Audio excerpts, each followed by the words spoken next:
So I will give you some classic tips on social media. Maybe you've read them before, slightly.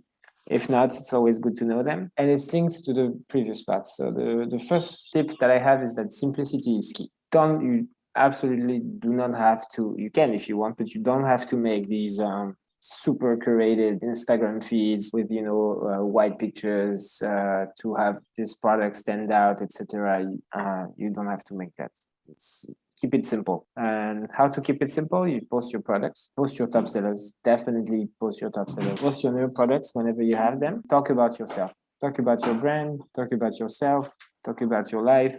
What is it that inspires you? Where do you source your products? If you have pictures, videos of you, buying the fabric, manufacturing the product. If you have people are interested in that because it's visual. If you write, this is how this soap is made. No one will read. If you make a video of the soap being made, people will watch it because they're interested into the stuff they cannot usually see. And people cannot usually see a workshop. They cannot see craftsmen and craftswomen at work. They cannot see soap being made. So that's what will excite them and what will generate interest in your brand. So post your products, post your top sellers. Definitely post your top sellers at least once a week. Post your new products. Talk about you, talk about your brand, talk about your process, and as much content as you have on your process, you should post it because that's interesting. Also, something that you may have seen, but people are more engaged into stories now and reels. Also, Instagram is now very aggressively pushing reels because they want to beat TikTok. So if you post reels, you will have more organic engagement than if you post feed. Feed is almost, it's not dead, but Instagram is kind of sidestepping the feed to make way for reels. So you should ride the trend as much as you can. And quality on Reels is less important than on the feed. I would not recommend adding, low quality pictures on the feed. But if you have even low quality videos on Reels, they will be pushed by Instagram. So that was the first tip.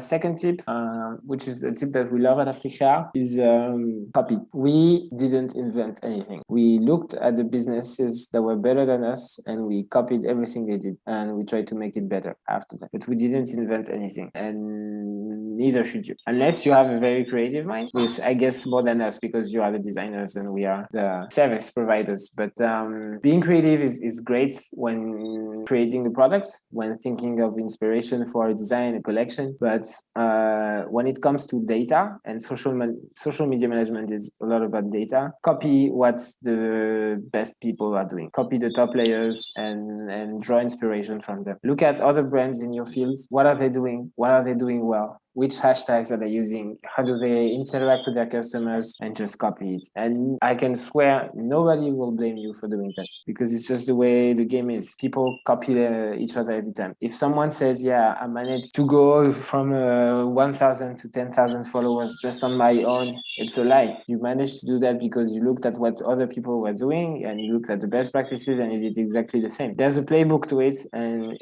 you will find your playbook by looking at the brands that do similar stuff than yours, but they have better engagement. So please get inspiration and copy that will do you a great favor. Next point is about community engagement. So like I said earlier, when I say if you show people the insights of your brand, they will be interested. Well, that's a good way to engage them. Another good way is to ask questions, reply to people in the comments. When you post a story, you can make some polls for people to vote. Do you prefer this dress or this dress? Do you prefer vanilla scent, orange scent? For instance, if you say, have you used black soap before? Yes, no. The next question could be, to those who say no, why don't you care about your skin? Because the black soap is so great. If you say, which dress would you prefer? Yes, this one, or yes, this one. Then follow-up question, matching head wrap or matching belt? Matching shoes or matching belt? First of all, it gives you insights on what people want. Second of all, it's a good way to engage your community easily. People love to answer questions and we do it all the time now, and we've seen that there's a better engagement when we ask questions. Ask them which type of design they would like you to see create, which type of products they would like to buy, have they tried this thing before, what did they think about it? Next point is to tag your products. So I don't know if you're aware, but we have Instagram and Facebook have a feature called the catalog and shops. We have a way to link your Africa products to your social media catalog so that you can tag your products whenever you post something. So if you post something, you can have a quick direct link to your shop, people will buy it, and it's a great way to convert. So whenever someone lands on your Instagram or Facebook feed, they will see the links to your Africa products on each picture that you post. Great way to engage and great way to convert people. And last thing, super important, like I said, social proof. Whenever you have a feedback, post about it. You can do a quick visual. I see that Elizabeth, you were great at creating engaging visuals. You should definitely do it with your rating. Post the text of the comments that the person left on your product alongside the picture of your product. Post it in stories. Your ratings and your social proof are your best ambassadors. So as much as you can engage with the people who give you ratings, repost them. A lot of brands have these hashtags that are dedicated to their brands. For instance, people always love to be featured. That's the way we live in now. People want attention and want to be seen. So if you repost them whenever they post about your brand, that's a good way to engage. And ratings, super important to post about your ratings.